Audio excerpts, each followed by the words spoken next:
శ్రీమాత్రే నమః శ్రీ గురుభ్యో నమః. తదుపరి తులారాశి. తులారాశి వారికి సంబంధించి అక్టోబర్ 1వ తారీఖు నుండి 15వ తారీఖు వరకు ఎలా ఉండబోతుంది అనే విషయాన్ని ఇప్పుడు మనం తెలుసుకుందాం. ముఖ్యంగా ఈ యొక్క తులారాశి వాళ్ళు లక్షణం ఏంటంటే, వీరికి తుల అంటే మనకు గుర్తొచ్చేది ఏంటంటే తరాజు, అంతేనా?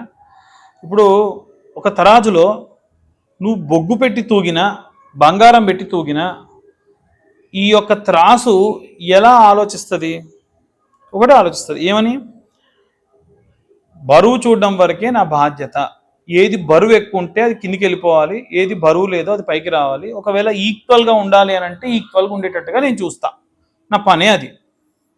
ఇప్పుడు వీరు కూడా ఎలా అంటే, మీ దగ్గరికి ఒక పొలిటీషియన్ వచ్చినా, ఒక సినిమా యాక్టర్ వచ్చినా, ఒక కూలి పని చేసుకునేవాడు వచ్చినా ఒకేలాగా ఆలోచిస్తారు, ఒకేలాగా చెప్తారు. ఎందుకంటే అవతల వాడు ఎలాంటి వాడైనా మాకు సంబంధం లేదు.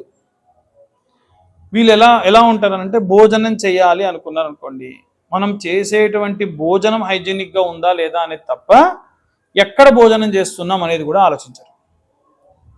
వీరి లక్షణం ఏంటనంటే, అక్కడ ఉన్నటువంటి ప్రైస్ ట్యాగ్ అనేది కాదు. ప్రైస్ ట్యాగ్ అనేటువంటిది అంటే, ప్రైస్ ట్యాగ్ అని అంటే ఖర్చు కాదు. మనం ఒక దాని మీద రేట్ వేసాం, ఎంఆర్పి వేసాం అనుకోండి. ఎంఆర్పి వేస్తే అది షాపు వాడి యొక్క ఫ్యాక్టరీ ఖర్చు, కరెంటు ఖర్చు, తయారు చేసిన వాడి ఖర్చు, ప్యాకింగ్ ఖర్చు అన్నీ వేస్తాడు కదా. సో ఆ ఖర్చుకు నేను ఎందుకు డబ్బులు పెట్టాలి? ఇంతకంటే క్వాలిటీ అనేటువంటిది ప్యాకింగ్ చేయకుండా కూడా అమ్ముతారు కదా, అది మేము తీసుకోవచ్చు కదా. ఇలా ఆలోచిస్తారు. తులారాశి వాళ్ళ యొక్క లక్షణం ఏంటనంటే, డబ్బు, ఎంఆర్పి, పలానా వస్తువుని పలానా ధరకే కొనాలి అనేటువంటి ఒక గిడి గీసుకొని ఉండేటువంటి వాళ్ళు కాదు.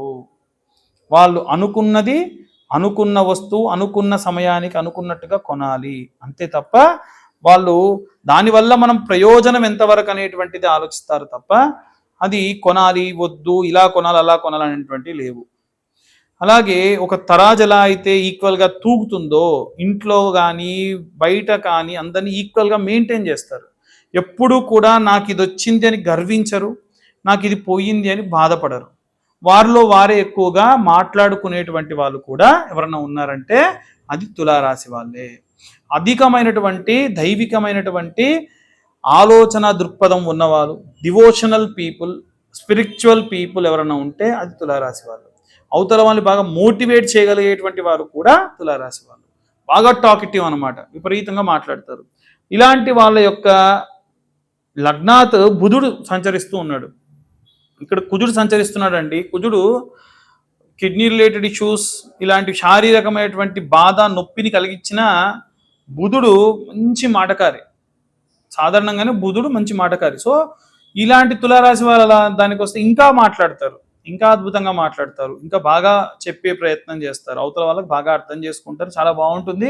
12వ ఇంట సూర్యుడు, ప్రభుత్వ సంబంధితమైనటువంటి ఖర్చులు, ప్రభుత్వ సంబంధితమైనటువంటివి, ఏదైనా టీం లీడింగ్ పొజిషన్ కోసం కానీ, రాజకీయాల కోసం కానీ, రాజకీయం సంబంధించినటువంటి నామినేటెడ్ పదవుల కోసం కానీ డబ్బు ఖర్చు పెడతారు. ఆ పరంగా చూసుకోండి. ఏకాదశ స్థానం నందు కుజుడు శుక్రుడు. ఎప్పుడు కూడా శుక్రుడు కానీ గురువు కానీ 11వ ఇంట నష్టం కంటే లాభం ఎక్కువ చేస్తారు.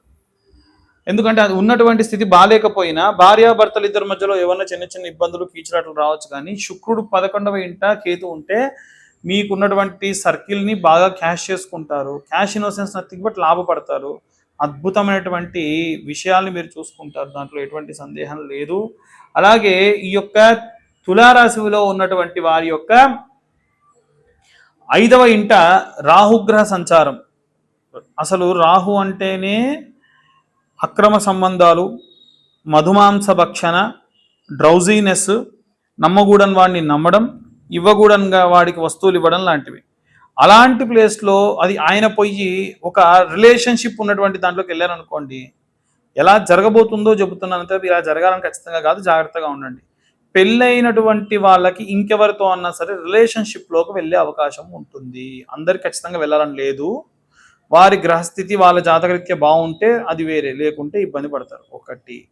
రెండవది ఏమిటి అంటే, ఈ యొక్క రాహు ఎప్పుడైతే 5వ స్థానంలో ఉన్నాడో దానికోసం ఖర్చు పెట్టడం, ఏదైనా ఒక విషయం గురించి దాయడం, గతంలో చేసినటువంటి ఏదో చిన్న తప్పు ఇప్పుడు తెలిస్తే నన్ను ఎక్కడ ఇబ్బంది పెడతారో అని దాని గురించి విపరీతంగా భయపడుతూ ఉండడం, ఇలాంటివి జరిగే అవకాశం ఉంటుంది తప్ప ఇంకేం లేదు. అంతకు మించి రాహు ఏం చేయడు. షష్టమ స్థానమునందు శనిగ్రహ సంచారము ఎప్పుడు కూడా 6th హౌస్ మీకున్నటువంటి పరివర్తన లేదా డిసిప్లినిటీ, మీ ఇండిసిప్లిన్ అంటే టైం టు టైం వెళ్ళాలనుకుంది కొంచెం వెళ్ళలేక, అసలు శని అంటేనే బద్ధకం కాబట్టి శని కనుక 6వ స్థానంలో ఇంకొంచెం బద్ధకం ఎక్కువ అవుతుంది. బట్ ఎనీవే మీరు చేయాల్సిన పనులన్నీ చేస్తారు కానీ బద్ధకంగా చేస్తారు, ఆలస్యంగా చేస్తారు.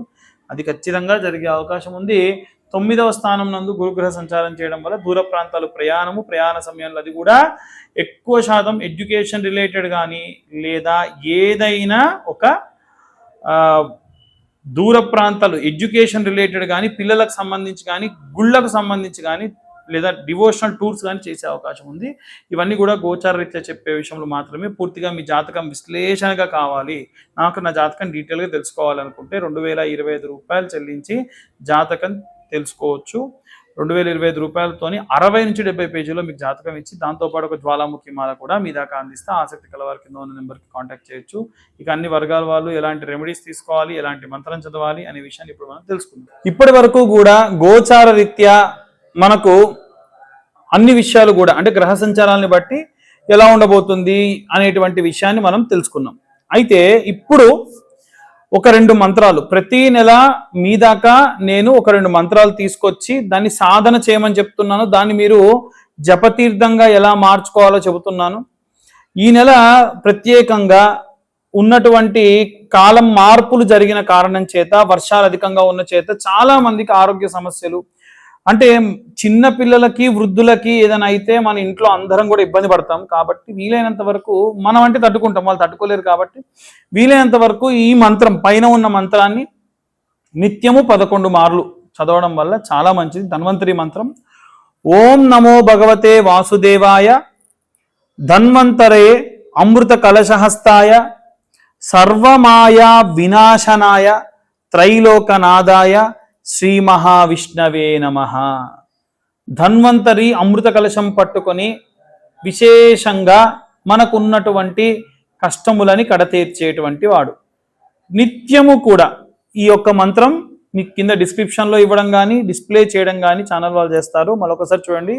ఓం నమో భగవతే వాసుదేవాయ ధన్వంతరయే అమృత కలశహస్తాయ సర్వమాయా వినాశనాయ త్రైలోకనాదాయ శ్రీ మహావిష్ణవే నమః. ఈ మంత్రాన్ని నిత్యం 11 మార్లు చదివితే ఆరోగ్య సమస్యలు ఎవరికి ఉన్నా తీరుతాయి. ఇవి కాకుండా ఇంకేమిటండి ప్రాబ్లమ్స్ ఉన్నవి మనకు? ఏమిటంటే ధనం, సంపద పెరగట్లేదు, ఖర్చులు పెరుగుతున్నాయి, వేరే వాళ్ళ చేతికి వెళ్ళిన డబ్బులు రావట్లేదు. గతంలో మనము కుబేర మంత్రం గురించి చెప్పాము. ఆ మంత్రానికి నియమం ఉంటుంది, ఉత్తరం వైపు తిరిగి కనురెప్పం కొట్టకుండా 3 సార్లు చదవాలని. ఈ మంత్రానికి అదేం లేదు. ఇంకొక మంత్రం ఉంది, విశేషంగా రుణ బాధలు పోయి సంపద పెరుగుతుంది. ఆ మంత్రం ఏమిటంటే ఓం శ్రీం గం రుణహర్తయే గం శ్రీ ఓం గణపతయే నమః. మరొకసారి మీ అందరి కోసం ఓం శ్రీం గం రుణహస్తయే గం శ్రీం ఓం గణపతయే నమః అన్న మంత్రాన్ని నిత్యము కూడా 108 సార్లు చదవండి. అంటే డబ్బులు కావాలి కాబట్టి శ్రద్ధగా 108 సార్లు చదవండి. ఖచ్చితంగా మీకు ధనం చేకూరుతుంది. ఇంకా చాలామంది కొన్ని సమస్యలకు జాతకం మొత్తానికి డబ్బులు కట్టించాలా మేము అని అడుగుతున్నారు. కొన్ని సమస్యలు ఎలా ఉన్నాయంటే భర్త వేరే ఎవరి మాయలోనో పడి ఇబ్బంది పడుతున్నాడండి, లేదు భర్త ఇంట్లో ఉన్నటువంటి వాళ్ళ ఇంటి వాళ్ళు ఎవరో అతనికి ఏదో మాయ చేశారు, ఇబ్బంది పెడుతున్నారు, అన్ని వాళ్ళ మాటలు విని మిమ్మల్ని నెగ్లెక్ట్ చేస్తున్నాడు, మేము చాలా హ్యాపీగా ఉండేవాళ్ళము, లేదు తన భార్య తన తల్లిదండ్రుల మాట విని ఇంట్లో నుంచి వెళ్ళిపోయిందన్న వాళ్ళు కొంతమంది. వీళ్ళందరి కోసం ప్రత్యేకంగా ఒక మంత్రం ఉంటుంది. ఆ మంత్రము ఏమిటి అనేది కింద ఉన్న నెంబర్కు కాల్ చేయండి. ఒక రకంగా వాళ్ళు మీకు మంచి పద్ధతిలో వశమయ్యేటువంటి మంత్రం, వశీకరణ మంత్రం. ఆ మంత్రానికి కాను ఇంత 2025 రూపాయలు ఛార్జ్ చేయడం ఉండదు. సాధారణమైనటువంటి ఛార్జ్ చేసుకుంటాను. అవి తీసుకొని మీకు ఆ మంత్రాన్ని ఇవ్వడం జరుగుతుంది. ఆ మంత్రం నిత్యము కూడా ఎవరి గురించి అయితే మీరు తపిస్తూ ఉన్నారో, ఎవరి గురించి అయితే మనస్ఫూర్తిగా కోరుకుంటూ ఉన్నారో వాళ్ళ కోసం మీరు ఆ మంత్రాన్ని పఠనం చేయండి, ఖచ్చితంగా శుభం కలుగుతుంది. ఇక అన్ని వర్గాల వాళ్ళ గురించి ఇప్పటివరకు మనం చెప్పాం. దయచేసి అందరూ ఈ వీడియోస్ చూస్తున్నారు కానీ సబ్స్క్రైబ్ చేసుకోవట్లేదు. మీరు సబ్స్క్రైబ్ చేసుకుంటే మాకు కాస్త మీరు ఎంకరేజ్ చేసినట్టుగా ఉంటుంది.